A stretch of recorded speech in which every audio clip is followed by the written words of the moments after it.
swing and a drive, left field. It's deep. It's gone. Yes! And it is gone. Yes! It is bedlam at the bank. To the doctor. Yes, he's got it. Here he comes. Way back to me. It is safe and slammed up. And the doctor made a sensational play.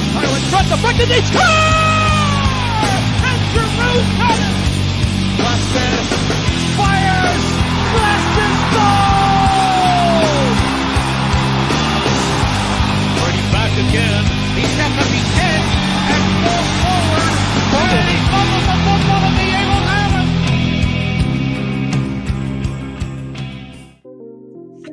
We welcome you to the Philly Sports Hour here on Saturday, January 18th. I am Ben Goldstein. We have a very special guest joining us in just a few moments. All right, Eagles, all they got to do in the playoffs is go 1-0, and that's what they did last week. They beat the Green Bay Packers 22-10. Now they will host the Los Angeles Rams at Lincoln Financial Field tomorrow afternoon, 3 o'clock. The best time slot of the weekend is Sunday at 3 o'clock, so I'm happy the Eagles got a good slot there.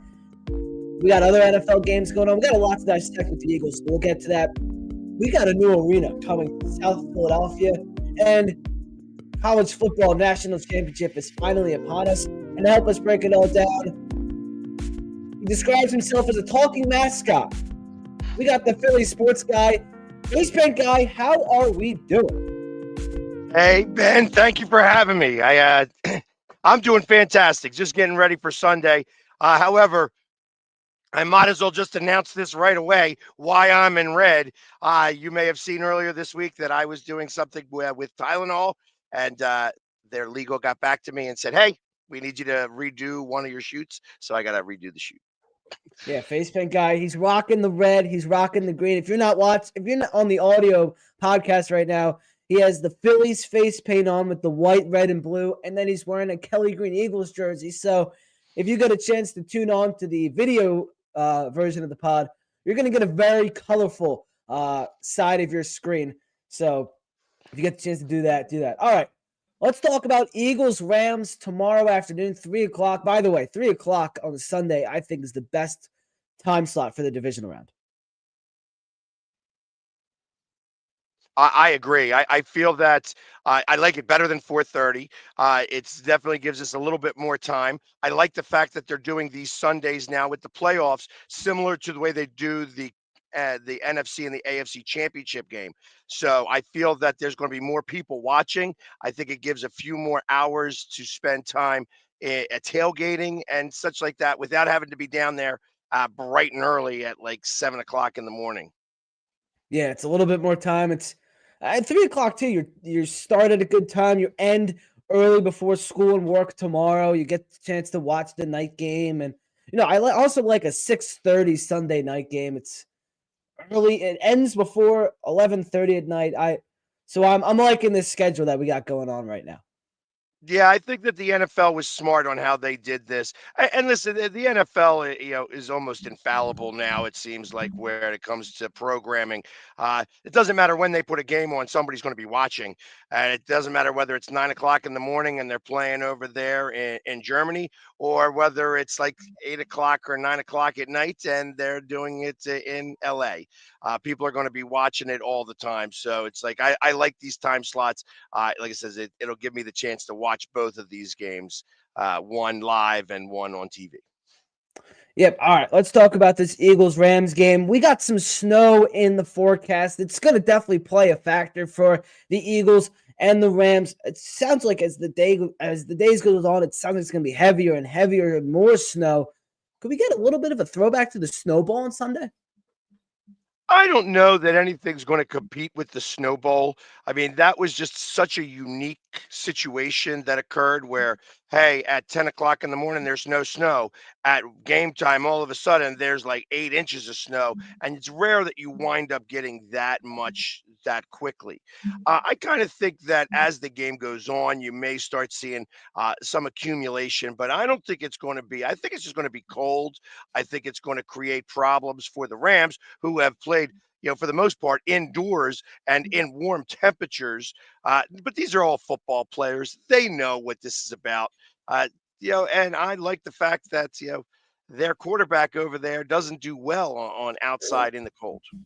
Yeah, Matthew Stafford is 1-8 when playing in rain and snow. He's a 54.6 completion percentage. He's thrown 14 touchdowns, 11 interceptions with a 76 passer rating. That one win in his career came earlier this year in San Francisco, where Stafford was 16 for 20 with 160 yards.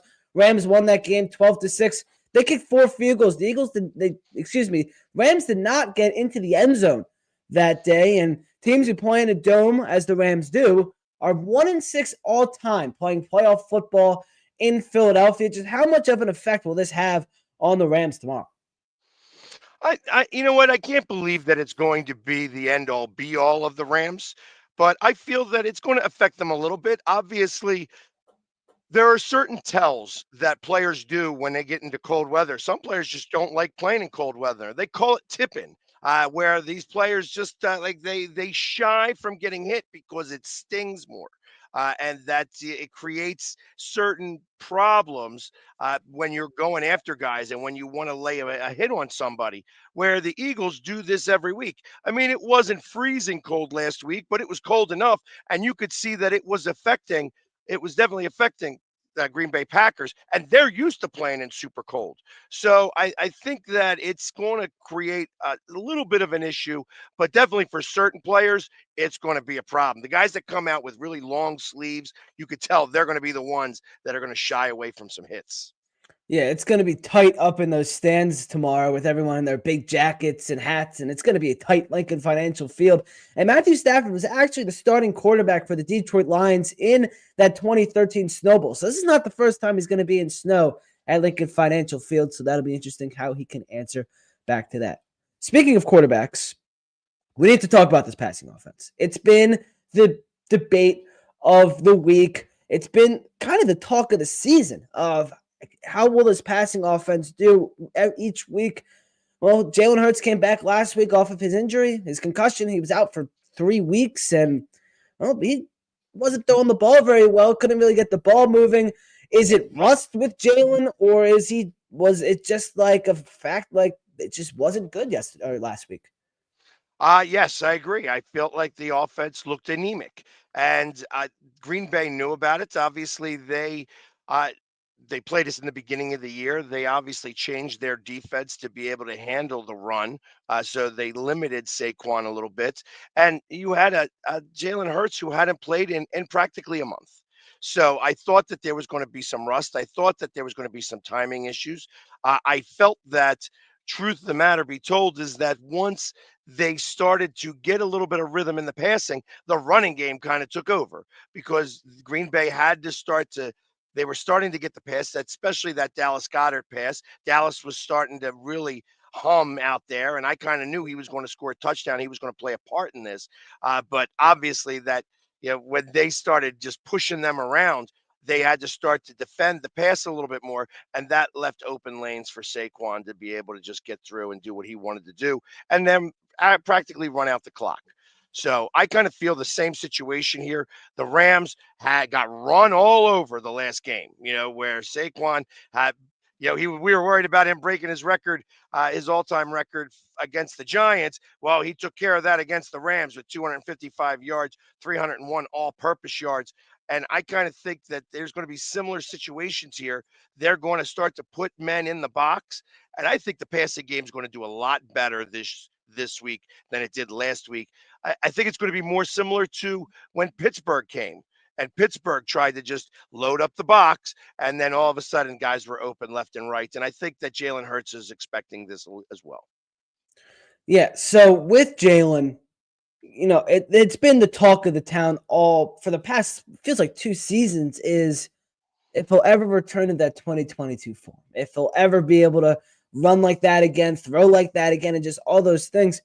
Do you have faith in Jalen Hurts for this postseason run and for the rest of his career? And also, do you have faith that this Eagles passing offense is good enough to win the Eagles a ball game if they need to? Yes, I do. I think that I think that last week was more of, hey, there is some rust. When you don't play for a month and you don't practice for a month, you are going to have some rust. And that's going to occur. We're going to see it this week again with Kansas City, I believe. I think Kansas City is going to have a hard time in this first half, and it depends on how Houston kind of puts up. I know we'll get to that a little later, but I think that the Eagles kind of suffer the same situation. When you don't play for a month, he couldn't even really practice because he was in the protocol, and they didn't want to take him out of the protocol because they didn't want to have him start to talk to the media earlier than he should. So ultimately, he didn't play for literally a month. So he should be well rested. Like I said, it was a lot more. You saw him do a lot more with his feet last game than you may have seen all season long. And I kind of think that he'll be able to run a little bit better. You're going to see passes a lot more crisp than you did last week. I think last week is more the anomaly because of them being out for a month. And I know that all the fans get very nervous and very worried. But I don't suspect that there's going to be that issue this week. Yeah. So, what are you expecting from this passing offense on Sunday? As you said that you are expecting a bit of a box pack from the Rams against Saquon Barkley. Will this passing offense need to win the Eagles this game on Sunday? No, no, I think it's still going to be the running game. I think that you're going to see over 200 yards. You may see 2 passing touchdowns, but I think that the running game is going to be ultimately the one thing that the Vikings did not do was that they did not run the ball at all against the Rams. And you could see when they're doing those blitzes, had they just handed that ball off, that guy would have run for days because once they got past that first wave, there's nobody behind them. And I feel like that's the claim to fame for the Rams defense. Lately, that's what they have been banking on, really, ever since they played the Eagles, and even during that Eagles game, they blitzed a lot. And that's why Saquon was able to get past that first wave and go and run for like runs of 60 and 70 and just seemed like he was running forever during that game. And I kind of feel it's the same way. He had 255 yards with 10 minutes left to go in the fourth quarter. He could have absolutely ran for 300 yards in that game. And they took him out because why have him out there? It was a 3-score game at that point. Why risk injury? Eagles won that game in LA in week 12, I think it was 35-20. 302 total yards for Saquon Barkley, 255 rushing yards. Everyone else, Jalen Hurts was 15 for 22 with 179 passing yards. A.J. Brown, 6 receptions, 109 yards. The Eagles were without Devontae Smith and Dallas Goedert in that game, and A.J. Brown came up huge. Matthew Stafford had 243 yards on 24 completions, and Puka Nacua had 117 yards on 9 receptions. Let's focus on that Eagles offense from that game. That was an explosive game. Kind of felt like that was the big one for the Eagles offensively. Got to get them back into a little bit of a groove. But we've seen a defensive improvement from the Rams since that game. Obviously, against the Vikings last week, they sacked Sam Darnold 9 times. They really shut down a high-profile Vikings offense. What have you seen from this Rams defense that has improved since that Week 12 loss? The rookie's playing better. Obviously, the rookie on the line has been doing some damage to offensive lines. I really felt Minnesota's offensive line didn't get off the bus. I mean, it just was like horrible. Not only was there 9 sacks, but there was like 17 hurries. And I don't know if it was the Vikings kind of quitting, like after they got that weirdo call for that non-fumble / incomplete pass. I felt like the Vikings almost quit. That they were just like, the NFL has got this one rigged for, and I feel like that was their mentality a little bit, that they didn't really have any sense of urgency whatsoever. And the offensive line was just, I mean, was it even there? I mean, it was like they had a couple of kids playing because the Rams were back there the entire time. They blitzed, and they wound up doing that. They cannot do that against this offensive line. Our offensive line is far superior to Minnesota's line, and we're going to be able to handle a little bit of that blitz. Does that mean that they're not going to get any sacks? No, I think that they're going to get their fair share. They may get 3 or 4, but that's going to require Jalen Hurts to get rid of the ball, to get through his reads faster. And I know that he's had little bits of issues with that, but I think the fact that he's got his legs back a little bit, and as you can find from last week, that you're going to see him be able to handle this pressure a lot better than Darnold did. Yeah. What are your thoughts about Sam Darnold? He shocked the world in this regular season, and the two biggest games against the Lions and the Rams in the playoffs kind of reverted back to what it is. I've been saying you could take Sam Darnold off the Jets, but you can't take the Jets out of Sam Darnold. I disagree with that. I think Darnold actually had a great season, and both the Lions and the Lions and the Rams, who just really copied what the Lions did, a defense really took over those games. That if you rush him up the middle, he's not as mobile. He's not going to be able to get around. And ultimately, if you don't have those, they have long routes. Jefferson has to run a little bit of a route to be able to get some separation. And if you don't have that open, then you're going to take a sack and take a sack and take a sack and take a sack 9 times, in fact. And like I said, he got hurried 17 times. That's what most of the pass plays, in that game. So I kind of feel that those two defense completely did that to fluster Darnold, and their offensive coordinator couldn't switch up the plays to be able to put Darnold in the right position. And I think that was the issue. They were down very quickly. They felt like they couldn't go back to the run. And ultimately, by the end of the half, it was 24-3, and you already feel like you're out of the game. Yeah, I'm half joking with the Sam Darnold Jets analogy, but I do think it is kind of funny. Like the Jet kind of thing is coming back to haunt him in his final 2 games. What do the Vikings do from here? You have J.J. McCarthy, he was your first-round pick. He gets injured to start the season. You bring in Sam Darnold, and he looks like one of the best quarterbacks in the NFL. Now for next season, do you ride it out with Darnold and give him a nice payday, or do you move and start with J.J. McCarthy? Well, I think that Darnold, if he was to get franchised, gets $41 million. $41 million is a small amount of money right now for a quarterback in comparison to the highest paid quarterbacks in the league. So I think you have no choice but to franchise him. I think that you need to make sure that JJ McCarthy would be ready to come out and start to play. I think that you're definitely going to downgrade a little bit because obviously he got hurt so early, but he has watched the game now. He has been able to see the speed. Is he going to come back and be able to handle that? Speed's a different story. I think that you got no choice but to stick with Darnold for another year, maybe sign him to a 2-year deal where you give a lot of upfront money so that you could cut him next year. There's a lot of ways to go about it, but I think you're stuck with Darnold for at least 1 more year. We'll see what the Vikings do. That's going to be a very interesting development with Minnesota, and I'm interested to see what they'll do.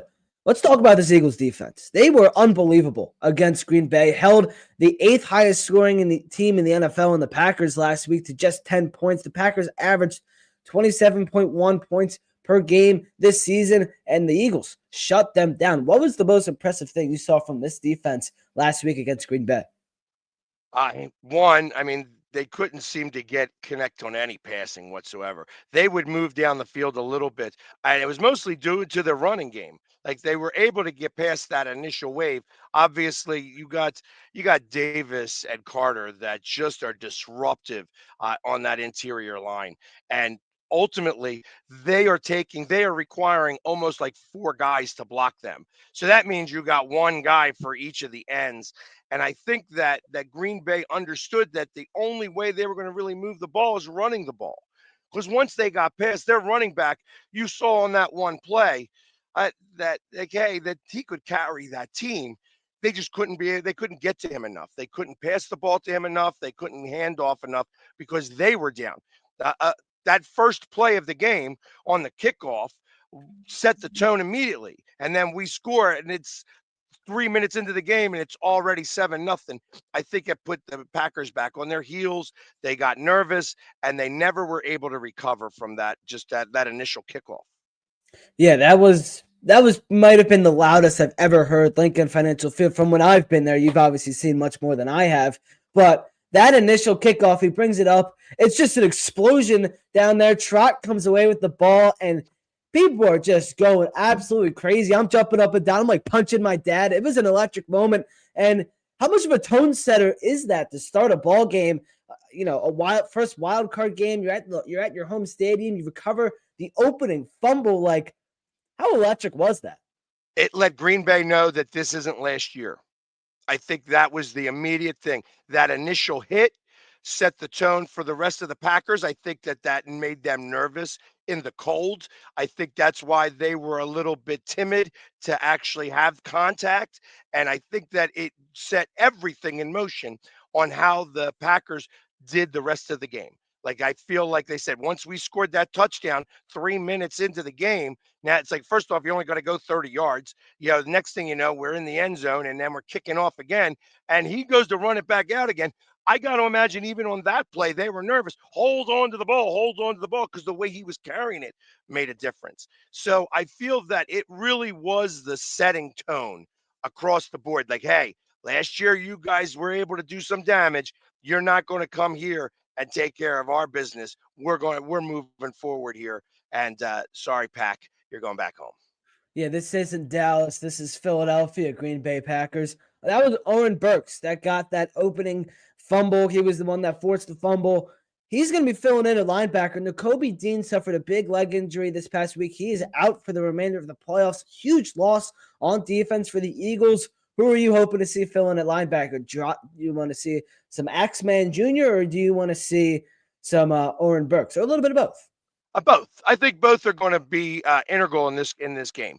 I really trust Fangio. You know what I mean? It's like previous years we were using the Fangio system and it just wasn't. It was like the carbon copy that just didn't look right.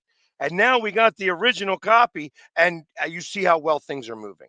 And I feel that that's where I trust. I trust in him. He puts players in the right position to succeed.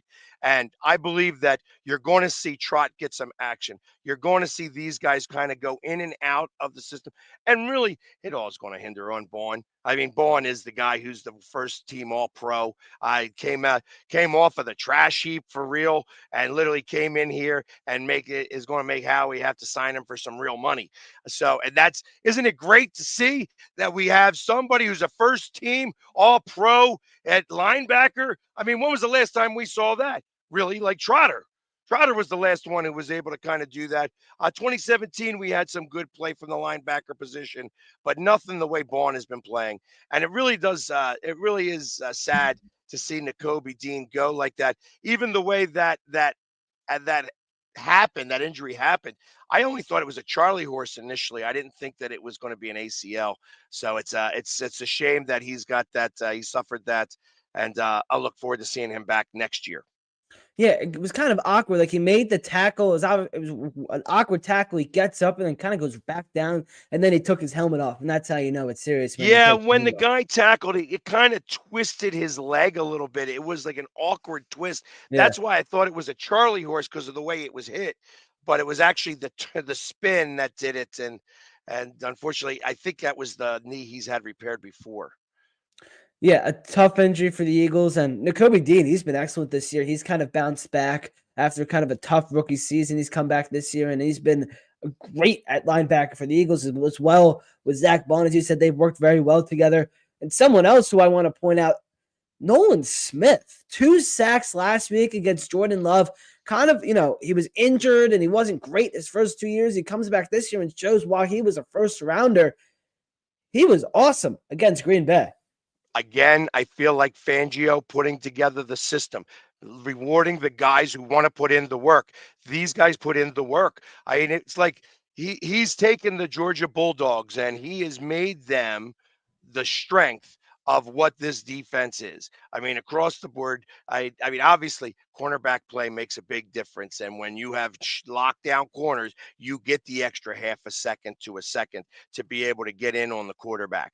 So there's got to be a lot of credit that goes to those 3 guys, big play, Slay, Mitchell, and Dijon. You know what I mean? Those 3 guys are what makes those front 7 really do well. And then you got, CJ, just doing his thing as well, being the vocal leader out there and stirring the pots as best as possible to be able to get everybody fired up. I think that Fangio's just got this defense kicking on all cylinders. Yeah, it's a fantastic unit, maybe the best in the NFL. And you mentioned those 3 corners, Quinyon Mitchell, Darius Slay, Cooper DeJean. 2 of those 3 got interceptions last week. Slay obviously started off with a great interception, and then Zach Ballin got one of himself, was kind of thrown right to him, and Quinion stuck the fork in the Packers last week with the interception in the end zone at the end of the game. They got a big test this week against Cooper Kupp and Puka Nacua. Nacua and Cooper Kupp did very well against these Eagles cornerbacks last time they played them. How will they fare now in the divisional round? I think Cooper Kupp wound up going with Darius Slay most of the game, and he was injured that game. I know that he was going in and out, and then they used Cooper, but they had to bring in like Ringo and stuff like that. And there were some plays, but it's not the same when you have big play Slay out there, and then you have everybody else who's those cornerbacks. And when you have a high profile wide receiver, you need the guy who's got some experience in this. You can't put guys out there who lack that experience. And I think that that's one of the things that big play Slay does for not just him and who he's covering, but for Mitchell and DeJean too. Like I keep calling him DeJean Cooper. Either way, I think that he actually puts them in place as well, saying, okay, you got to do this. He's going to do this to you, and be able to make certain things adjustments on the fly to be able to lock down these guys better than when they just go off and doing their thing. When he's not on the field, you see him get like 100+ yards, and I think that's what occurred during this game. We'll see how they go. Biggest key this week for the Eagles for a win over the Rams. What do you think it could be? The trenches. The trenches is going to determine this game completely. They have a great running back as well, so we're going to have to limit that guy. You can't get in third and short. You have to be able to have them go long distances, 6-7 yards on third down, and get them off the field. I think that they are going to try to hold the clock. That's what's going to be able to make them. They need this to be a short game, per se. They got to just hold the clock, long drives, 7-minute, 8-minute drives to be able to keep the Eagles' offense off the field, keep them cold, and then be able to wear down our defense. I don't know that that's going to be the case, but that's going to be the game plan, I would suspect, from the Rams offense. So our defensive line is going to have to pick it up and make sure that we keep them in third and long and get off the field on third down. You mentioned Kyren Williams. He had a pretty good game against the Eagles back in week 12. He's been a great running back for the Rams throughout the year. Really helped my championship winning fantasy team out a lot this year as well. So I appreciate you, Kyren Williams. I came in second place also with Kyren Williams. So there we go. He's helping both of us out. So yeah, he could be big in this game with the snow falling. Him and Saquon, 2 of the best running backs in the NFL. Obviously Saquon with the upper edge on him. What do you see in Kyren Williams maybe coming on Sunday? Put the helmet to him. Make him feel the hurt. You got to get the hits on him good. Get it early and often. And just make sure that when he's holding the ball, that you're going after those hands and those arms.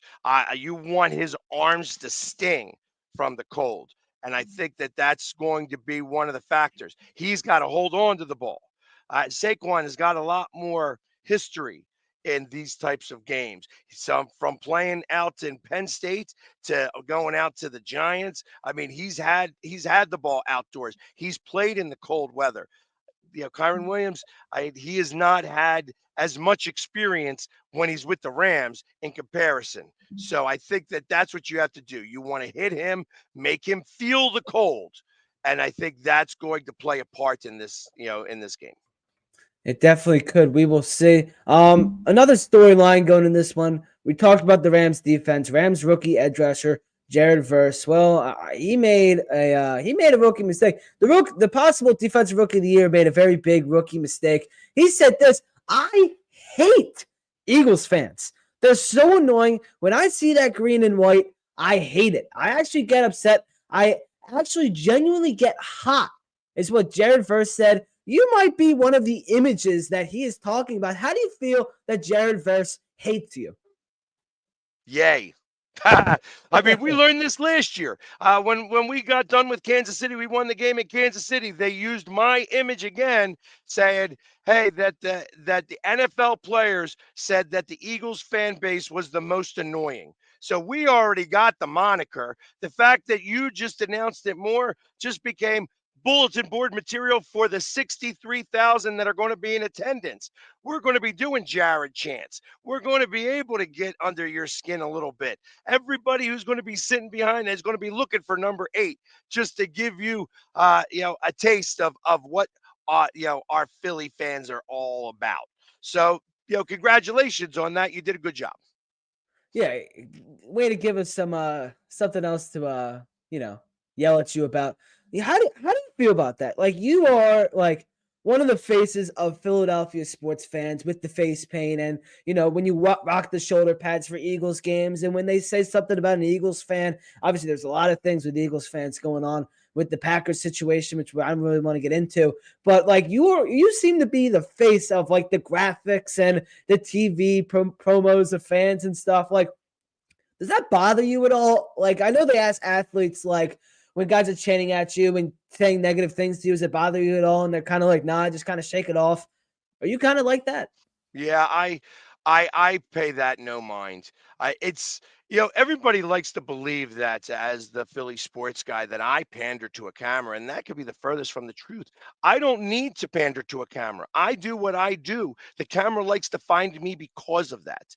Obviously, I'm a little bit more colorful than most of the other people that are out there. I take everything I do very seriously. So that's why you see the makeup look meticulous. I spend the money on the things that I need to spend the money on because ultimately it's part of what's. I got a phone call coming in.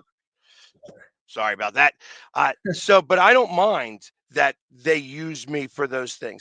It gets a little frustrating when you have a fan like they did this last game. Uh, say certain things to the Packer fans ahead, and I'm like, that goes way overboard. I definitely don't like that. I try my best to do everything I can to keep that away from the way I do things. I try so hard to change people's opinions about Philadelphia fans. And then, of course, you have something that happens that the media likes to exploit 100%. Because let me tell you, there's those fans all over the place. If you've ever been to a Jets game, they're all over the place. Giants game, same situation. The Chiefs fans, certain times they actually are killing one another. And that doesn't ever get exploited like it does somebody talking to another fan here up in Philadelphia. So It made like it's it was a national story with the Eagles fans. It always seems to be like something happens in Philadelphia and it becomes a national story. And it all falls back to when in the 60s when we were throwing snowballs at Santa, and there was the jail and the vet, it's just like, but we embrace it. So let me tell you, every stadium, that jail in the vet was the first. Every stadium's now got a holding cell. They just don't announce it. Every stadium. So it's part now that Philadelphia actually started the trend that they have in every stadium. If you see somebody go streaking on a field in any stadium, they go to the jail. Then most places got police stations in the stadium now because of what you need to have there. So there's for real in every stadium. So I don't want to hear it anymore. It's just like bap, bap, bap. It's low hanging fruit, is what it is for the media. That's what they're doing. And I can't wait for the rest of the video to show up from that Packers guy. It's like that's what he cut it to specifically exploit what he wanted to. But there was a lot more that happened that I'm sure will have to come out eventually. Yeah, we'll see. But right now we're focused on the Los Angeles Rams in this game. And Correct. something else that the media was kind of blowing up is, well, we're reading books on the Eagles side. We're reading Inner Excellence. The author was at Eagles practice yesterday, which I thought was pretty funny. Did you buy a book? No. What? I did not. You know what? Obviously everybody in Philadelphia, everybody else in Philadelphia bought the book. I just listen. I get what he's doing. There are a number of things that he is trying to do to remain focused. I feel that I'd rather have him reading a book than, chomping at the bit, like starting to, maybe like, hey, I'm not getting enough, throws my way and start to, make a wave like that. Hey, listen, he's reading for the inner excellence. And hey, listen, God bless him. You know what I mean? It didn't cause any issues. Everybody bought the book now, and there's something to be said for that.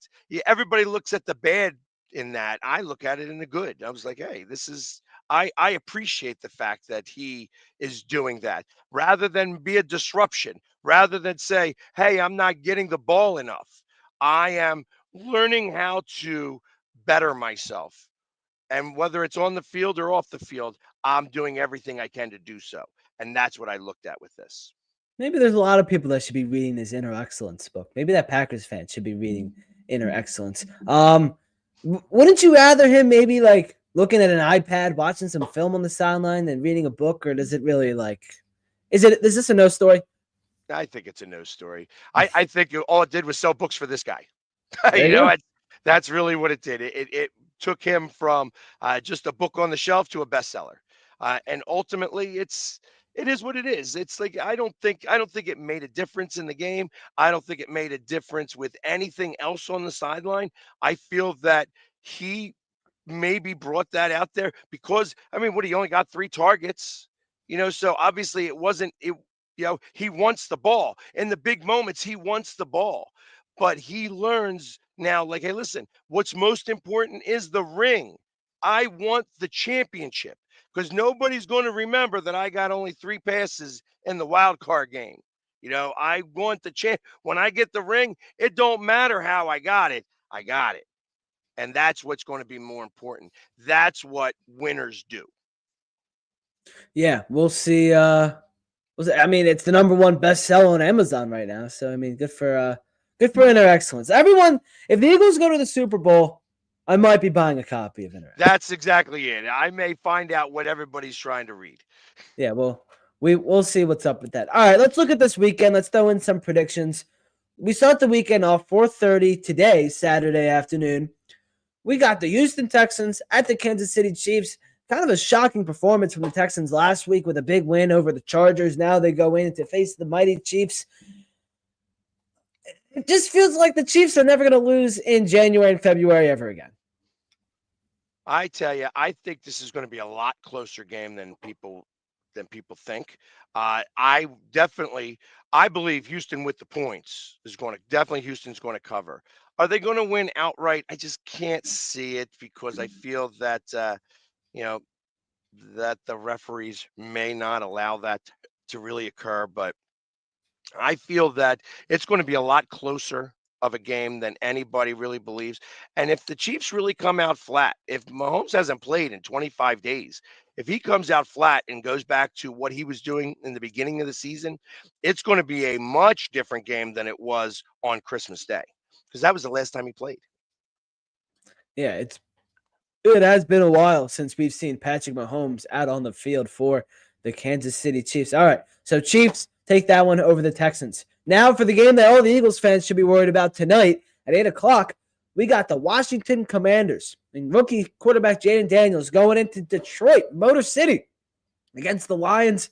I think this is going to be a really close game, but a rookie turnover and mistake by Jayden Daniels at the end of the game. He finally has his rookie moment. Prevails for a Lions win, I think, tonight.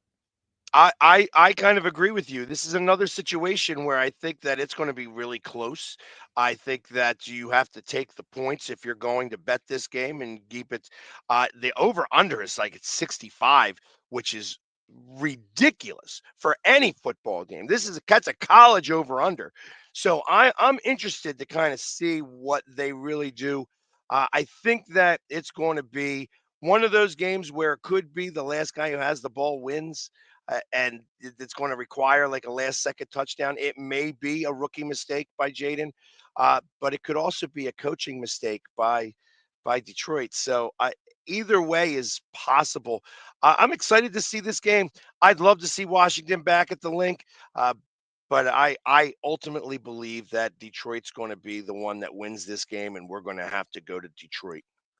So right now you're trying to buy your plane ticket for Detroit, is what you're telling me.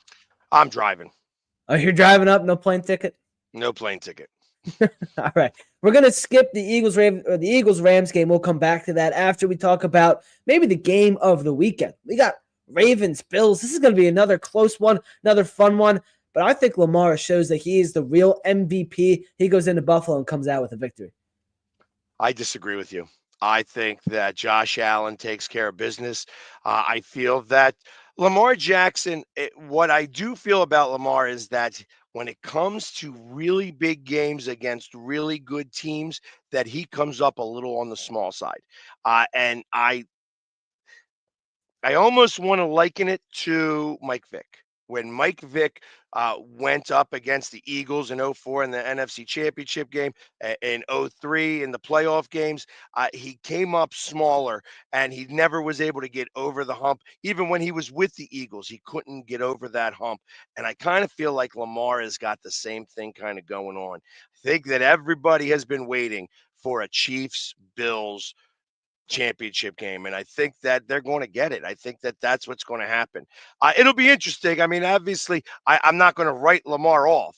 That they are a good team, but I think is Flowers playing, and if he is he going to be any good? Are they going to be able to handle the rush as the way that they come in? Because if you contain Lamar, you're going to beat Lamar, and that's the way this goes. I think that the Bills do it.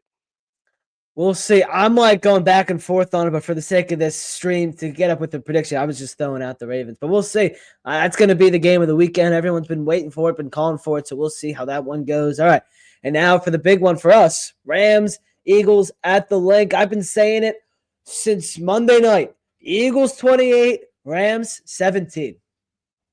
I got it 31-13 actually. Wow. I think that it's a 3-score game.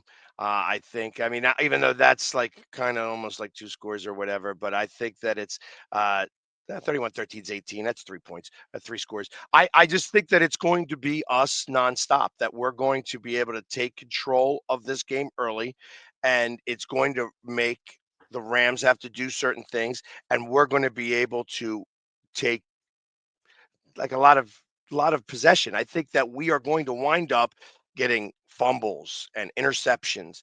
And if it starts to snow, I think it's going to make it fun.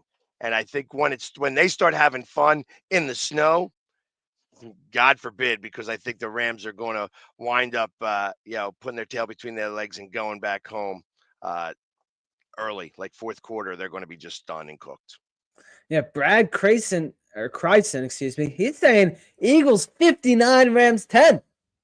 This guy's slamming the I'd love to have Brad right, but that's not right, Brad. That's 59 points is not going to happen in a playoff game. Maybe in a Super Bowl when somebody starts to just go crazy, but it's not going to happen here. I think 30s are really where the Eagles are going to be at, and this is against a good defense. But I think that they're going to be putting themselves in the position where they have to do certain things and have to blitz, and you're going to see Saquon just go off again. I think he's going to wind up with 150 yards again.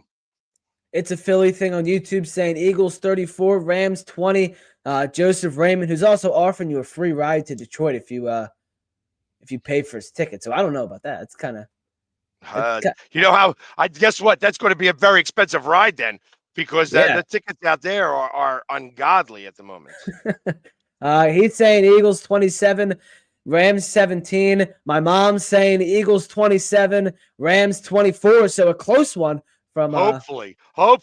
That doesn't sound very exciting right now. Like she's a little nervous there. I'll try and do some convincing don't on be my nervous, Mama Ben.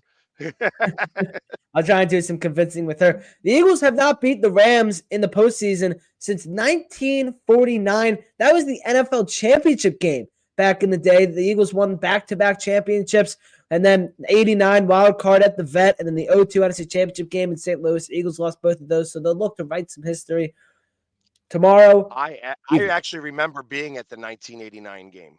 And the Eagles' offense just could not get anything going on that defense. It was just seemed like that. And the defense did not play great that game. It was surprising. They did a lot of quick passes, and it was just they were able to move the ball and score the points. And it was 21-0. And it was just like I remember being very deflated after that game because you thought that the Eagles were the better team, and they just didn't show it that day. Correction, it's my dad on my mom's account. So I'll try to talk some sense back into my dad about. Come on, Dad. We know better than that. All right, let's move it on. I want to quickly thank SeatGeek for all their everything that they've been able to do for Philly Sports. If you need a ticket to the Eagles-Rams game tomorrow, go check it out on SeatGeek. If you use that code right there, Philly Sports, you will save $20 off your first SeatGeek purchase. Right there, link is in the description and the bio. Thank you to SeatGeek for sponsoring. All right, we got an arena to talk about. Sixers, Flyers, new South Philly arena plan to be coming in 2031-ish. So 76th place on Market East. We all knew about it. It's been the talk of town for the past 2.5 years. No more. They are now, after 7 years of $400 million of renovations to the Wells Fargo Center, the Flyers and the Sixers are teaming up to open a new home by 2031 or possibly earlier. They plan to split the cost 50-50.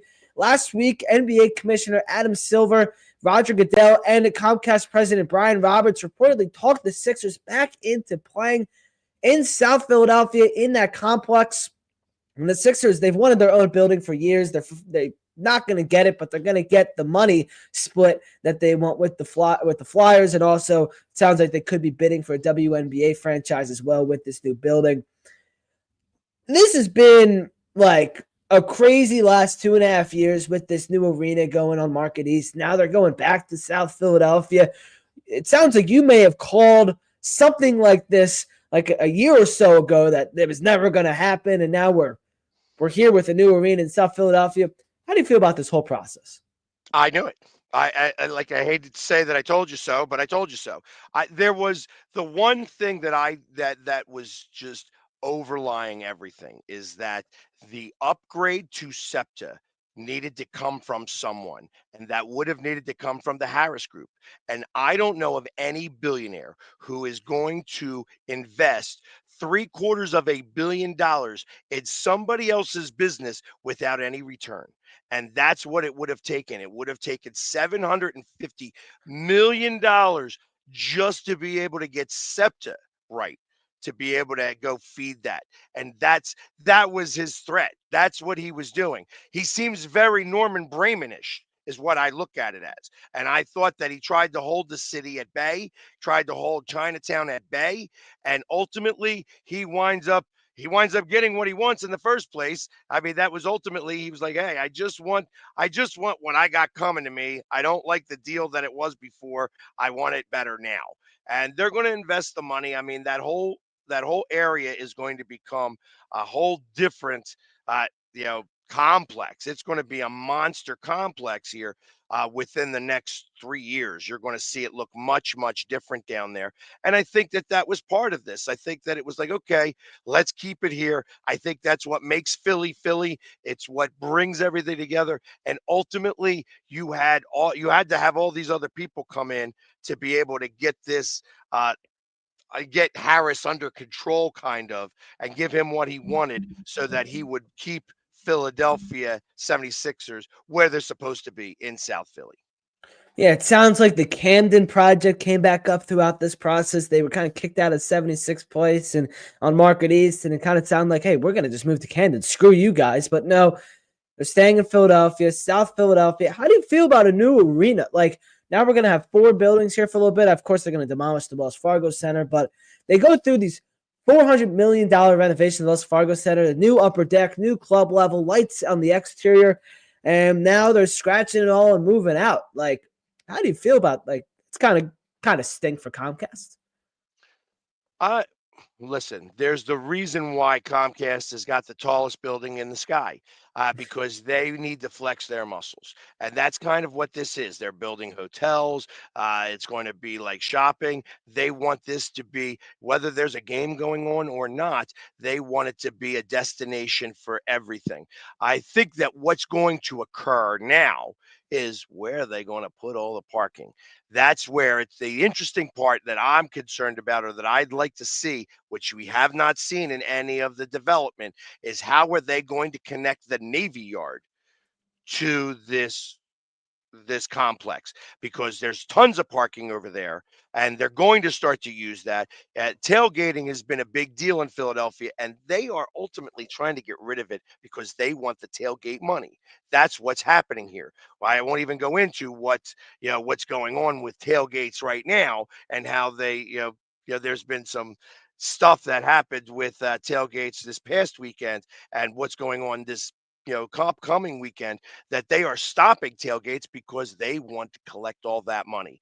But Philadelphia is going to tailgate, and that means they're going to wind up having to go to the Navy Yard. And I want to see how they make a connection. What's going to be, how are you going to get people over the train tracks and under 95 to get them here? And that's going to be a really big deal, because if you want to have 3 games going on at once, which they can now if they have these arenas like this, then you are going to need the parking. Yeah, it's going to be interesting what goes on with this whole because they want to do, the Phillies want to have their like kind of battery like Atlanta has. They want to have, the whole like the shopping and the restaurants and stuff. Do you think, like, I mean, you called 76 place, so I'm going to go with you. Do you envision any of this really happening? Because I feel like they've been talking about this for like decades, trying to Absolutely. revolutionize. Absolutely. That this is happening. They are doing numbers of things. I obviously the one thing that I'm not sure about is, like, again, the parking. Are they going to build a parking complex? But they're building the hotel. They're building the extra arena. They're building a concert area where you can have maybe 8 to 10,000 people go without having to have the lower bowl or upper bowl and stuff like that. They still are going to have those things. They want this to be a world class complex because they want to cookie cutter it. They want to do the same thing in Dallas, which they already kind of have. They got that big complex there for Texas Live, and then across the street you have both the baseball and the football stadium. So this is going to be cookie cuttered for other cities, because once it's all in one spot, it makes everything able to be controlled better, and that's what they're looking to do. Are you excited for a new arena in South Philadelphia? Meh. I mean, it's going to cost us money eventually, and it's going to cost us money in tickets. I feel that the Sixers and the NBA have really, I think the players are too inflated on the money, and I know that they make a lot of money there, and the NBA has got to share that revenue, and I'd rather it go to the players, but it's really the haves and the don't haves, and it's like, if you are anywhere past the sixth player on the bench, you're barely making $1 million, and everybody else is making 50 million. I think that there's too much of that disparity in the way that they pay their players, that it doesn't make sense. And I just it's costing us more and more and more money to go sit on the floor at a Sixers game. If you want to sit on the floor, is like $5,000 a seats, and I think that that's just crazy. That's crazy. Um, I feel that it could definitely take a step back a little bit. They should put different rules, better rules in place than what they have already. Speaking of the NBA and Adam Silver, this moving to South Philadelphia sounds like it was all sprawled from Adam Silver and Roger Goodell for some reason. Like, do you know like where they came into play at all with this? Like their involvement at all? Like, it's kind of random. Like Goodell's in here. I understand Comcast president, but Adam Silver, like, what does he care? Like, kind of strange. Well, that's no. This directly relates to his brand. I mean, the NBA, represents the Sixers. They have to. They have to stick up for their ownership. So they want a new arena. They are playing this game with threatening to move to other places.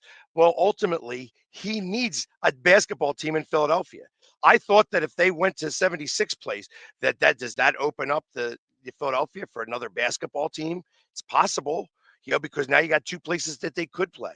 So there was a part of me that thought that the NBA saw that too, and Adam Silver had to do something to jump in to say, no, you ain't moving it to Camden. You're going to keep it in Philadelphia, and we're going to have to do whatever we can to make this work for you. Uh, that being said, the fact that Roger Goodell jumped in the middle of it has to do more with the Eagles' new stadium thought process and possibly holding a Super Bowl in the near future. When I say near future, probably within the next 10 to 12 years. And that's going to require more hotels and more ability to handle, the influx of people. And that's why Roger Goodell had such an interest, because he needed to see exactly what's going to happen here with this, because the Eagles are going to be moving soon to build a new stadium right in the same area. Yeah, like there's been that rumor, kind of came up a few weeks ago with possibly a retractable roof over Lincoln Financial Field, which will not just bring in a Super Bowl, but it'll bring in the Final Four in March Madness. It'll bring in more concerts in like the winter time and stuff, and so much more to Lincoln Financial Field. Or I don't know what it'll be at that point, because it will definitely have to be a new stadium. How do you feel about a retractable roof or just permanent roof? I'm okay with it. I mean, let's the permanent roof I don't want. I definitely want the retractable roof. I want the feel of the cold. Like I don't want it to be bitter cold, but I want it to be cold. I want it to be open most of the time. I want it to, hey, if it's raining, I mean, I want this. I kind of suspect that they're going to be able to have this roof split open so it looks like eagle's wings. I mean, that's kind of how I envision this. It's like this is going to be part of what they do.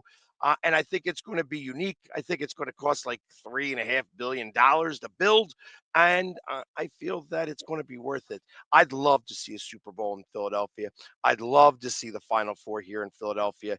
I'd love to see these extra soccer games and these world class events happen here in Philadelphia, because I love Philadelphia. And I think that that's important. The link is now 25 years old, just about. You know what I mean? So it's actually it's like 20 years old, but you know, we don't keep cars for 20 years. Hey, but there we've got the stadium for 20 years. I think it's time. I think that you see what the wave of everybody's doing, and if we want these events here, we got to do what we need to do, and that's a dome. I think it might be better for your brand, because if it's raining, you're losing all the paint. If it's snowing and it's wet, you're losing all your paint. If you're But it makes for the iconic shots. It makes for the iconic shots, because if they're playing in the rain, I'm playing in the rain, and that's the way it is. So sometimes you got me. I was like, you watch the beginning show or the beginning clip before they start every Eagles game. They got me. They got me from a couple years ago when I was there at the Giants game, and it poured, and we won the NFC East that day, and I looked like a drowned rat. But it's an iconic picture, because it doesn't mean that I'm looking great. It means that I look like I've been through hell, and I'm still there cheering us on. All right, well, let's move on. All right, so new arena, new Eagles Stadium, maybe, and you can go to all these events rocking your FOCO. Real fans, they need the best gear. FOCO has the most legendary gear. They got bobbleheads, they got shirts, they got everything. Go check out FOCO. Click on the link in the description or the bio. You can save 10% off all in-stock items. Again, FOCO, 10% off in-stock items. Link in the description or the bio. Final segment of the show. The college football national championship game is upon us. It is the Ohio State Buckeyes and Notre Dame Fighting Irish. I am one of the many people that hate both of these teams. How do you feel about this game on Monday? I'm with you. I hate them both. Literally, my top tier of teams that I'm not a big college fan in general. So to be for real, I don't have skin in this game. However, I hate Clemson, number one. I hate Notre Dame, number two. I hate Ohio State, number three. I hate Alabama, number four, and Michigan, number five. So the fact that they're out and the fact that they played against one another was kind of funny to me too. I would prefer out of the two of these teams, Ohio State to win, just because I'm not a big fan of the Fighting Irish. I just don't want, I don't want the Irish people to think that all of a sudden that they got something great. Yeah, we don't like the Guinness beer, so we don't like the Fighting Irish. I'm hoping for a good game, but at the end, whoever loses, I'm going to be happy, but whoever wins, I'm going to be like, Yeah, like I said, it doesn't really matter to me who wins here. I don't really care for either one of them, but obviously, Ohio State had a great season. Notre Dame had a great season. They were able to pull it off against Penn State last week, and I would have rather have seen Penn State in this, but I think the country is more intrigued now because it's these two teams. If it was Ohio State, Penn State, it may not have had the allure that this game does. All right, that's going to do it for us here on the Philly Sports Hour. FaceBank guy, you can't find him on TikTok anymore. TikTok's done. This is the last dance today for TikTok, but his Instagram's right there, Philly Sports Guy, Twitter, wherever else you can find him. Make sure you go give him a follow. He's the man. Thank you so much for coming on. I appreciate it. Thanks, Ben, for having me. I appreciate it. All right, that's going to do it for us here on the Philly Sports Hour. What's coming up later tonight? Well, we got a good amount of stuff. We got, of course, NFL football playoffs, the divisional round, but also Flyers Devils, 12:30. That's coming up very soon, so don't go miss that. Flyers playing well. And then, Sixers Pacers. No more Joel for the next week and a half. It just kind of feels like that Sixers season, it's starting to sail. But go check it out, of course. Chiefs Texans, 4:30. Lions Commies, 8 o'clock. And then Eagles Rams tomorrow, 3 o'clock. Check out the pregame show. Sam and I will be on the pregame show tomorrow at, I think, 1:45, right here on all the platforms you're watching: YouTube, Twitter, Instagram, and Facebook. Thank you to everybody for watching and listening. If you ever miss a live Philly Sports Hour, you can always go to all podcast apps. You can find them all there. It'll be up in just a few minutes. And, of course, they always stay up on YouTube, so make sure to stay over and watch that. Ben Goldstein and the Philly Sports Guy signing off. We'll see you next week. Go Birds! Swing and a drive, left field. It's deep. It's gone. Yes. And it is gone. Yes. It is bedlam at the bank. One of the doctor. Yes, he's got it. Here he comes. Way rocks the baby in his face and slams up. And the doctor made a sensational play. In front, the foot, and they score! And Giroux got it. Flyers